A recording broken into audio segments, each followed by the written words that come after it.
नमस्कार. India star one न्यूजमध्ये आपले स्वागत आहे.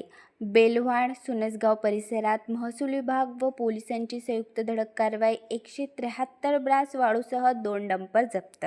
भुसावळ तालुक्यातील बेलवाड व सुनसगाव परिसरात अवैध वाळू उत्खनन आणि वाहतूक विरोधात महसूल विभाग व भुसावळ तालुका पोलीस यांनी संयुक्त कारवाई करत मोठ्या प्रमाणात वाळूसाठा जप्त केला. बेलवाड येथे 3 ठिकाणी साठवून ठेवलेले 173 ब्रास वाळूचे मोठे साठे जप्त करण्यात आले असून तिघांविरोधात गुन्हा दाखल करण्यात आला आहे.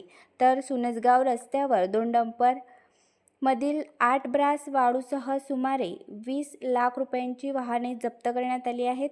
वाघूर नदीपात्रातून विनापरवाना वाळूचे उत्खनन करून विक्रीच्या उद्देशाने 3 ठिकाणी वाळूचे ढीग करून ठेवण्याचे निदर्शनास आले. या प्रकरणी रमेश श्रावण सोनवणे, गौरव रमेश सोनवणे आणि अविनाश चंद्रकांत पवार सर्व राहणार बेलवाड तालुका भुसावळ यांच्या विरोधात भुसावळ महसूल विभागाने दिलेल्या फिर्यादीवरून भुसावळ तालुका पोलीस स्टेशनला विविध कलमान्वये गुन्हा दाखल करण्यात आला असून या संबंधित पोलिसांकडून अधिक चौकशी सुरू आहे. मुख्य संपादक संदीप सुरवाडे यांचा रिपोर्ट, जळगाव.